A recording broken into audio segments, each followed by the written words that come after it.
A capacidade de canal, ela é uma medida que nós fazemos para saber qual é a taxa máxima de transmissão que um canal de comunicação suporta, tá? Esse canal de comunicação, ele está associado ao meio físico, tá? Meio físico de transmissão. Esse meio físico pode ser com fio ou sem fio, tanto faz, tá? Todo canal de comunicação, seja ele cabeado, ou seja ele wireless, sem fio, ele vai ter uma capacidade de transmissão, ou seja, tem uma taxa máxima de transmissão que nós podemos usar naquele canal sem que aconteça erros na transmissão, tá? Existe foram feitos estudos teóricos, né? Então, tem dois cientistas, e no caso do Shannon, ele era matemático também. Dois cientistas fizeram estudos em relação a essa capacidade de canal. Um foi o Nyquist e outro foi o Shannon, tá? O Claude Shannon. E aí a gente vai ver que esses estudos, eles se encaixam em diferentes modalidades, tá? Mas ambos os estudos, eles chegaram à conclusão que os meios de transmissão, eles têm uma limitação teórica, assim, por conta de alguns fenômenos que acontecem, e, portanto, por conta da presença do ruído, a natureza não permite que a gente consiga uma taxa de transmissão infinita nos nossos canais de comunicação, tá certo? Então a gente vai já explicar a causa disso aí, tá? Mas antes disso, vamos colocar aqui alguns conceitos que a gente precisa entender, tá? Um primeiro conceito é a taxa de dados. Taxa de dados é medida em bits por segundo, tá? Pode ser bits por segundo, pode ser kilobits por segundo, quando a gente está falando de taxa de transmissão na ordem de milhares de bits por segundo, né? Pode ser megabits por segundo, quando a gente está falando da ordem de milhões de bits por segundo, gigabits por segundo, terabits por segundo. Então, existem ordens de grandeza, tá, dessa taxa de dados. Mas a unidade básica de medida dela é bits por segundo, ou seja, você tem um canal de comunicação, aí você mede, tá? Você diz, olha, em um segundo, utilizando esse canal aqui, eu consigo transmitir quantos bits? Consigo transmitir 1000 bits por segundo? Então, a minha taxa de transmissão é 1 kilobit por segundo. Eu consigo transmitir 1 milhão de bits por segundo? Então, a taxa de transmissão é 1 megabit por segundo. E por aí vai, tá certo? Outro conceito, largura de banda, tá? Largura de banda tem a ver com a faixa de frequência, tá? Tem a ver com a faixa de frequências do meu espectro eletromagnético, tá? Porque vocês devem ter visto numa aula que eu deixei gravada, né, no começo dessa unidade, quando eu falava, né, de sinais no domínio do tempo, sinais no domínio da frequência. Então, quando a gente visualiza um sinal, né, no domínio da frequência, a gente consegue ver, né, que, que esse sinal ele está compreendido dentro de uma faixa de frequência, tá certo? E aí, essa faixa de frequência que o meu sinal está compreendido é o que a gente chama de largura de banda do meu sinal, tá certo? Então, quando eu visualizo isso no domínio da frequência, tem duas coisas que eu preciso ter em mente. Primeiro, o meu sinal que eu transmito, que eu gero e transmito, né? O meu transmissor está gerando esse sinal para transmitir, ele tem lá uma largura de banda, tá? Esse é um primeiro aspecto, a largura de banda do sinal que eu estou transmitindo. E tem também um segundo aspecto, que é a largura de banda do sistema de transmissão que eu estou usando, tá? Ou então do meio físico que eu estou usando. Então, se eu tenho por exemplo, se eu uso um cabo telefônico para fazer a transmissão do meu sinal, ele tem lá uma característica no domínio da frequência. O meu cabo telefônico, dependendo do material que ele é fabricado, tem lá uma faixa de frequências que ele atenua o meu sinal ou não, certo? Tem uma faixa de frequências que ele deixa o meu sinal bem bonitinho passar, e tem outra faixa de frequências que ele atenua o meu sinal. Então é interessante que o meu sinal ele seja formado de uma forma que ele consiga passar por aquele meio físico sem distorção, certo? Quando a gente está falando de um meio físico, um outro meio físico, por exemplo, uma fibra ótica ou um cabo coaxial, ele também vai ter uma característica de atenuação no domínio da frequência. Então, na hora que eu estou projetando o meu sistema de transmissão, eu preciso ter isso em mente. O meu sinal que eu estou transmitindo, ele tem que passar bonitinho ali por aquele sistema de transmissão.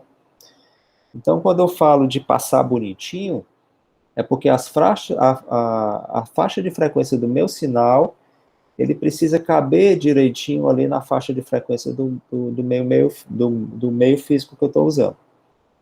Tá? Então, a largura de banda do meu sinal, ele tem que dar um match, ele tem que casar com a largura de banda do meio físico que eu estou usando. Porque se isso não acontecer, né, vai haver distorção do meu sinal. E havendo distorção do meu sinal, quando for na hora do receptor detectar esses dados, ele vai se confundir, vai ter erros de bits. Ok?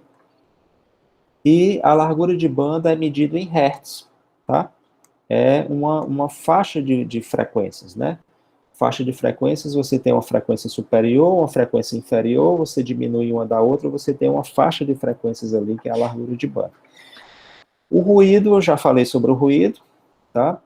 E a taxa de erro é a taxa de ocorrências de erro, né? Então, toda vez que acontece a inversão de um bit, ou seja, eu transmiti o 0, mas acabei detectando um 1 lá no receptor, ou quando eu transmiti um bit 1 e acabei detectando um bit 0 no meu receptor, houve uma inversão de bit durante a transmissão, e aí aconteceu um erro. A taxa de erro é medida em porcentagem. Então, quando eu tenho uma taxa de erro, por exemplo, de 10%, quer dizer que a cada 100 bits que eu transmiti, eu errei 10. Tá? Se eu tenho uma taxa de erro de 50%, quer dizer que metade dos bits que eu transmiti chegaram errados. Tá? Então, taxa de erro é uma fração. O numerador é o número de erros, de bits acontecidos, né? E o denominador é a quantidade total de bits que eu transmiti. E aí, qual é o objetivo das nossas redes, né, de comunicação digital? É atingir a maior taxa de dados possível, né, onde eu tenha uma taxa de erro que eu queira, ou seja, eu tenho um requisito de taxa de erro, eu tenho uma restrição da largura de banda, porque a largura de banda ela é definida na hora que você gera o teu sinal e na hora que você escolhe o meio físico que você vai transmitir. Então você já tem isso de entrada, né? Você já tem o teu meio físico, você já tem o teu sinal, então você já conhece a largura de banda, você tem a taxa de erro-alvo que o teu sistema quer funcionar, então, o meu sistema ele foi projetado para errar a cada 1000 bits que eu transmitir, né? Então, a taxa de erro é 10 a menos 3, né? Se o meu sistema foi projetado para ser ainda mais preciso, mais confiável, então eu quero errar 1 bit a cada 1 milhão de bits que eu transmitir, então a taxa de erro é 10 a menos 6. Então já é um requisito de qualidade do teu sistema que você já delimita, tá? E aí, dado essas restrições de entrada, qual é a taxa máxima de dados que eu posso alcançar?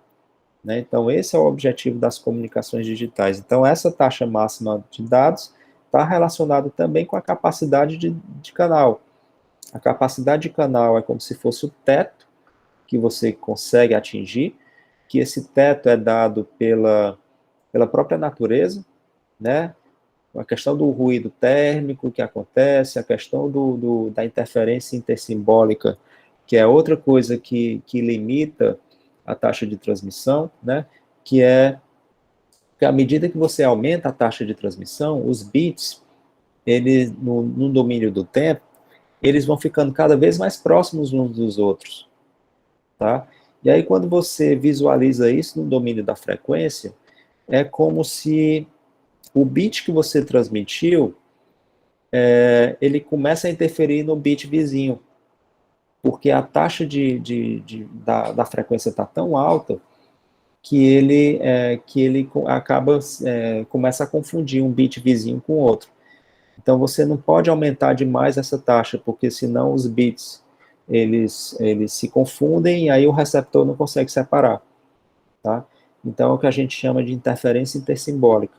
Então, a interferência intersimbólica é a causa raiz por detrás da capacidade de canal que o Nyquist descobriu, né? Então, aquele cientista, né, que eu comentei com vocês, tinham dois, né? O primeiro era o Nyquist.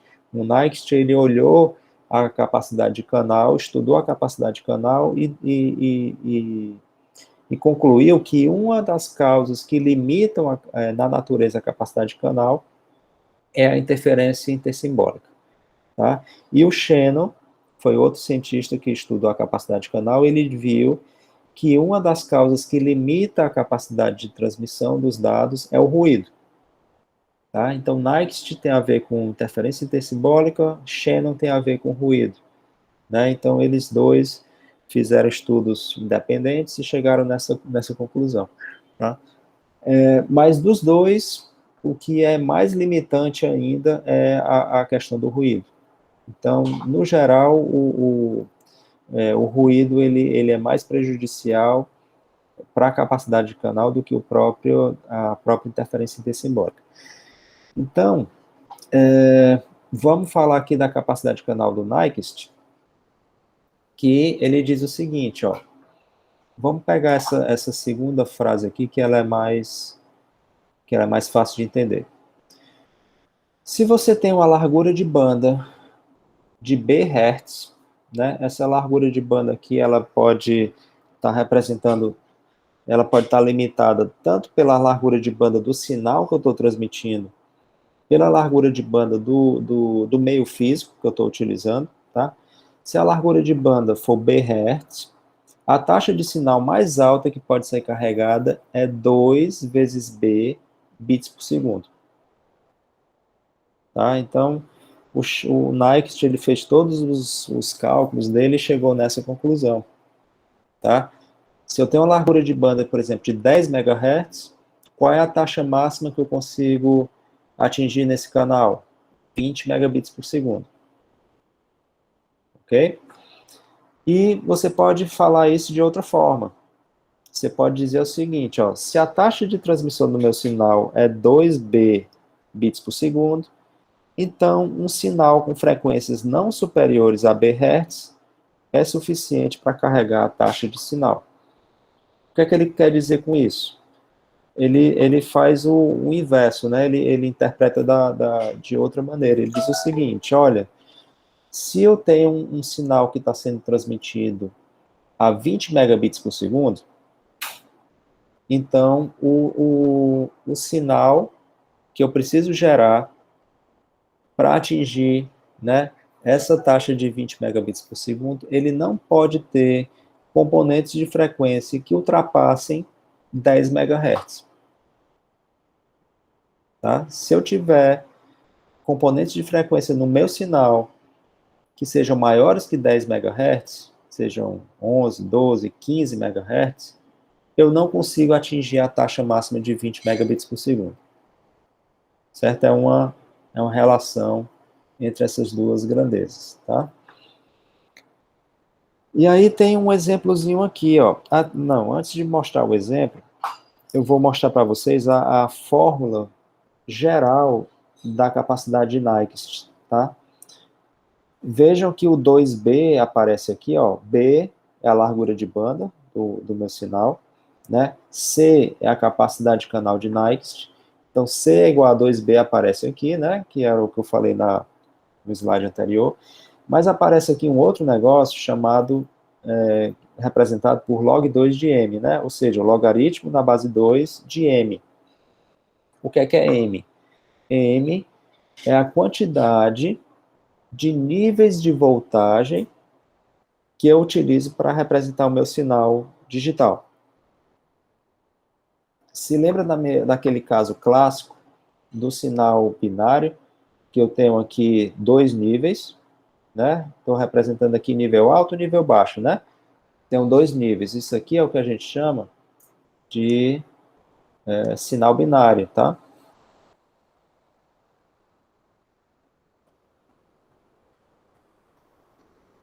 Binário é porque tem dois bits, né?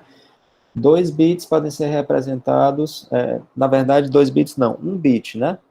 1 bit, ele pode ser 0 ou 1, tá? Ele pode ser representado por um nível baixo e um nível alto.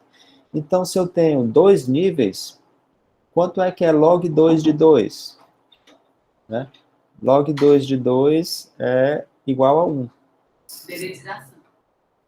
Então, quando eu tenho... Pessoal, só vocês me dão licença só um instantinho, que eu vou ter que dar uma pausada aqui no vídeo, depois eu volto, tá? Espera aí só um instantinho.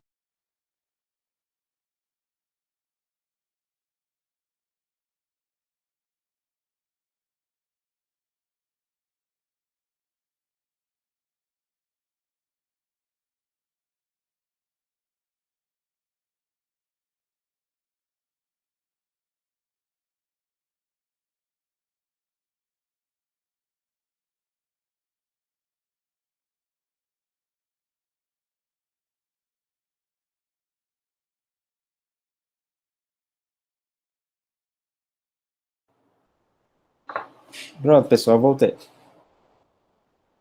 Deixa eu ver, continuar onde eu estava aqui. Então, pessoal, estava falando aqui, quando nós temos um sinal binário, nós temos dois níveis, tá? Então, M é igual a 2. Log de 2, log na base 2 de 2 é 1, né?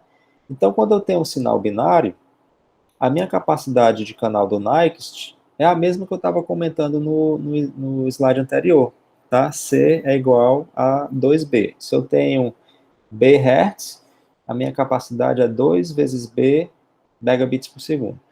Só que eu posso, pela teoria de Nyquist, né, eu posso aumentar a minha taxa de transmissão aumentando o nível de bits, o nível de sinais, né, que eu codifico o meu sinal.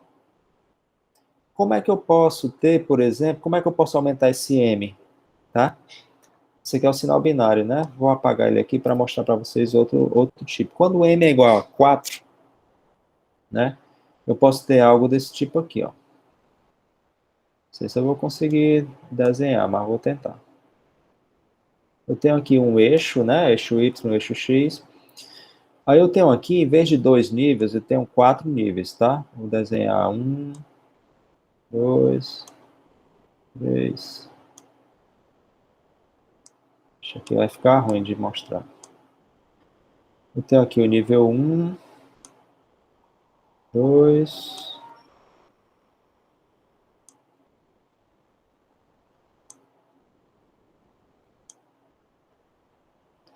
Tá vendo que eu tenho aqui 4 níveis, ó? Nível do 0, nível 1, né? O nível 0 aqui é o nível 1, né?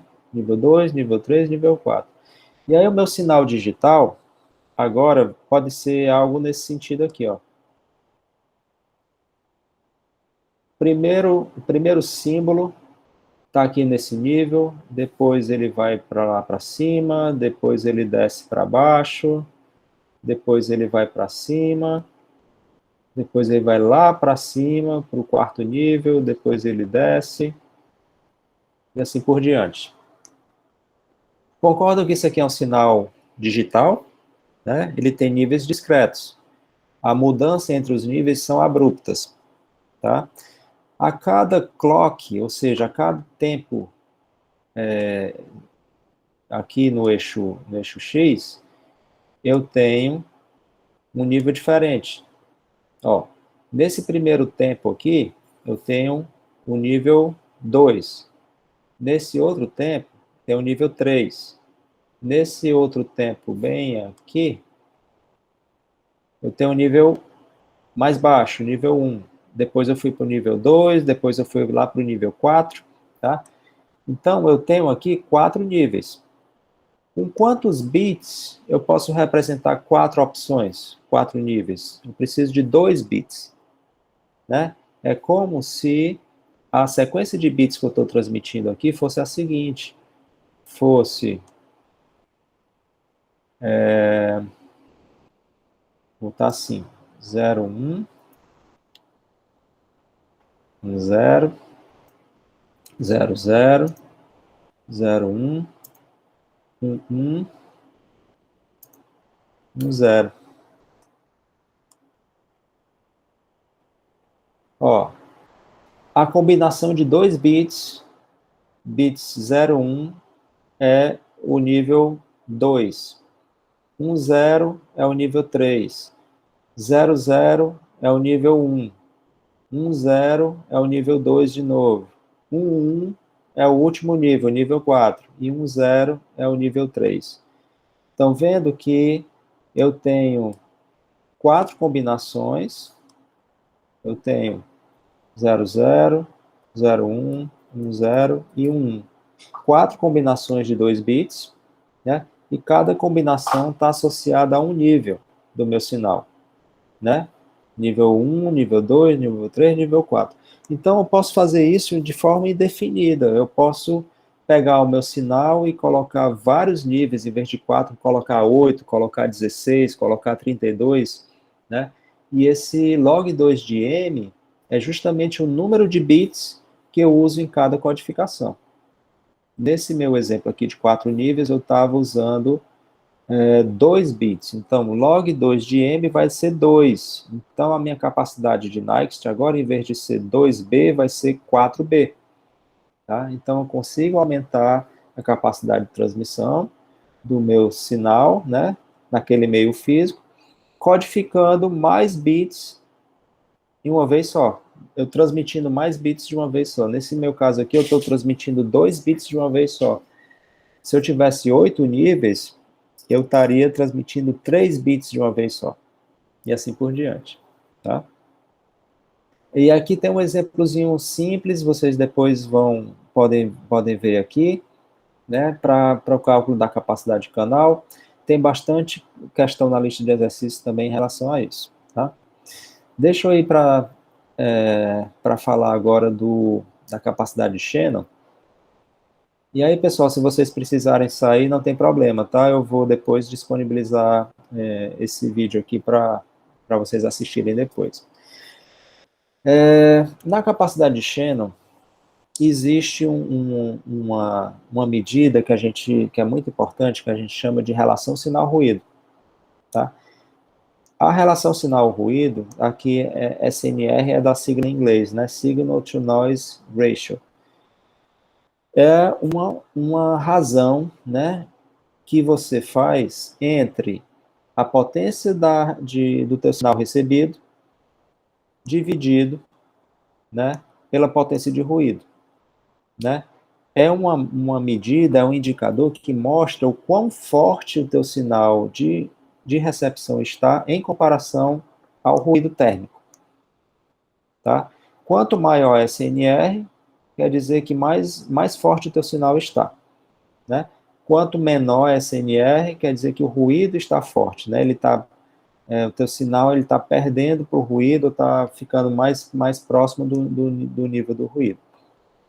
Então, SNR é uma medida que deve ser o mais alto possível, né? Se a SNR estiver alta, quer dizer que você tem mais chance de detectar bem os bits que você está recebendo. Se a SNR estiver baixa, a probabilidade de um erro acontecer é maior, ou seja, a taxa de erros vai ser maior. E a SNR, você pode medir ela tanto na escala de decibéis, né, que é a escala logarítmica, ou seja, você pega a tua SNR, que é o PR dividido pelo PN, calcula o logaritmo da base 10 e multiplica por 10.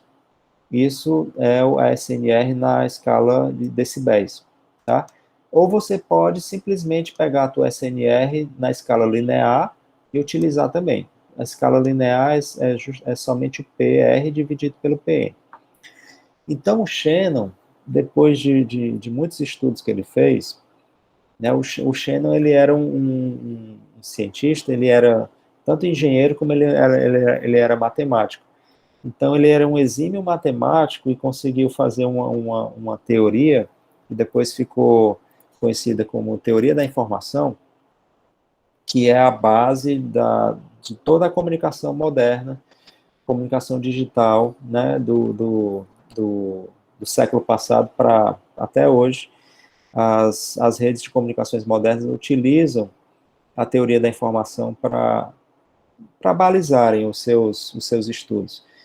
E é impressionante como ele conseguiu formular uma teoria que é muito elegante e muito simples de entender. Simples de entender não é muito não, mas ela é muito elegante, assim, em termos matemáticos, sabe? E aí, quando o Shannon, ele formulou a capacidade de canal dele, ele encontrou essa formulazinha aqui, ó. É super simples e ela se mostra verdadeira até hoje, tá? A capacidade de canal de um meio de comunicação, né? Ela é dada por essa fórmula, tá? O B é a largura de banda do canal mais o teu sinal, tá? Porque o canal de comunicação, ele é a junção do sinal que você transmite naquele canal, juntamente com o meio físico que você está usando. Então, se lembra que eu comentei no começo da aula que você precisa olhar essas duas coisas, né? O sinal e o meio físico. Então, essa largura de banda do canal aqui é justamente levando as duas coisas em consideração. É medida em Bhz, tá? E o SNR é a relação sinal-ruído linear, tá? Esse SNR que aparece na fórmula do Shannon não é o SNR-dB, ok? É o SNR linear, somente essa razão aqui. Então, a capacidade de canal é B vezes log na base 2 de 1 mais SNR, ok? E aí, vocês têm que ter cuidado, assim, porque pode ter umas pegadinhas na questão das questões. Vamos ver aqui um caso, ó. Nesse exercício aqui, ó, ele diz aqui, ó, se um sinal binário for enviado sobre um canal de 3 kHz, cuja relação sinal-ruído é de 20 dB, qual será a taxa máxima de dados que poderá ser alcançada? Ó, então, se ele coloca aqui relação sinal-ruído, vocês já acendem um alerta dizendo, olha, se fala de relação sinal-ruído, é porque tem que utilizar o Shannon, que é a única fórmula de capacidade de canal que utiliza, onde o ruído aparece, é a fórmula do Shannon, né? A fórmula do Nyquist não aparece o ruído lá. Aparece somente a largura de banda, né? E o número de níveis do sinal que você utiliza. Aqui no Shannon aparece a largura de banda e aparece a relação sinal-ruído. Mas aqui tem uma pegadinha, né? Pegadinha é o seguinte, no exercício, a relação sinal-ruído é apresentada na escala de decibéis, 20 dB. Aí tem muita gente que pega e calcula errado, né? Pega esse 20 dB e joga aqui dentro da fórmula, certo? Está errado. Porque dentro da fórmula o que aparece é SNR em escala linear, não é na escala decibéis. Então você tem que fazer a transformação para a escala linear. A questão é dar o decibel, né? Você transforma para a escala linear depois que você coloca aqui na fórmula, ok? Aí vê como é que resolve aqui, ó. Uma relação sinal-ruído de 20 dB significa que a SNR linear é igual a 100. Tá? Tem que fazer aquela transformaçãozinha lá. Cada 10 dB equivale a uma ordem de grandeza. Tá? 10 dB é multiplicar por 10. 20 dB é multiplicar por 100. 30 dB é multiplicar por 1000. Tá? A escala logarítmica é diferente da linear. Então, 20 dB equivale a uma SNR linear igual a 100. Então, o que é que vai dentro lá da fórmula? 100 mais 1, né? Fica log 2 de 101. Depois você multiplica isso pelo B. Então, ó, log na base 2 de 101 é aproximadamente 6,658. Quando você multiplica isso por B, que é 3 kHz, né, o limite de Shannon, a capacidade de Shannon é aproximadamente 19,975 kbps, ou seja, o K aqui está indicando uma grandeza de 10 à terceira, né? Então, é 19,975 vezes 10 elevado à terceira bits por segundo. Só que tem outra pegadinha nessa questão. A outra pegadinha é o seguinte, ó, na questão ele pergunta qual é a taxa máxima de dados que poderá ser alcançada, ou seja, qual é a capacidade de canal. Só que não tem duas formas da gente calcular a capacidade de canal, capacidade de Shannon, capacidade de Nyquist. Pela fórmula de Shannon, a capacidade de canal deu 19,975 kbps. Mas vamos calcular de Nyquist para ver, né? A fórmula de Nyquist é aquela que é C é igual a 2B log 2 de M. Tá? Quanto é que é o M aqui? Quantos níveis de sinal a gente tem? 2. Por quê? Porque ele diz aqui que é um sinal binário. Sinal binário a gente tem 2 níveis. Então, log 2 de 2 dá 1. Quanto é que é o B? O B é 3 kHz. Quanto é que é 2B? Pela fórmula lá do Nyquist, né? É 6. Então, 6.000 bits por segundo, ou seja, 6 kbps. Então, a capacidade de Nyquist, o limite de Nyquist é 6 kbps. Quem é que é o menor dos dois? O Nyquist ou o Shannon? Né? O Nyquist. Então, como a gente tem dois limites, um dado pelo Nyquist e outro dado pelo Shannon, a gente tem que pegar o mínimo dos dois, porque ele quer saber qual é a taxa máxima de dados. Se eu pegasse a taxa máxima como sendo do Shannon, se eu transmitisse a uma taxa de transmissão, por exemplo, de 18 kbps, ele estaria abaixo do limite do Shannon, ou seja, beleza. Em termos do que o Shannon estudou em relação ao ruído, eu não teria problemas em transmitir essa taxa de 18 kbps. Né? Teoricamente, eu consigo transmitir essa taxa sem cometer erros de transmissão. Só que eu já tinha ultrapassado o limite do Nyquist. 18 kbps é muito acima do que os 6 kbps que o Nyquist disse que era o máximo que eu poderia transmitir. Porque o Nyquist, ele olha a interferência intersimbólica. Então, em termos de interferência intersimbólica, eu não consigo transmitir nesse canal de 3 kHz de banda a uma taxa maior do que 6. Ou seja, eu iria cometer erros de transmissão transmitindo a uma taxa de 18 kbps. Aos olhos do Nyquist, entendeu? Então, nesse caso aqui, a resposta correta é 6. A capacidade de canal máximo do canal é 6 kbps. Okay? Então, quando a questão ela pedir a capacidade do canal, se ela não estipular se ela quer o do Shannon ou quer o do Nyquist, vocês têm que calcular os dois e tem que pegar o mínimo dos dois, o menor dos dois valores. Ok? Então é isso, pessoal. Com isso a gente termina essa aula de revisão. Eu acho que deu para falar um pouco mais de calma aí sobre a questão da capacidade de canal. E espero aí que vocês tenham compreendido aí as coisas que eu trouxe.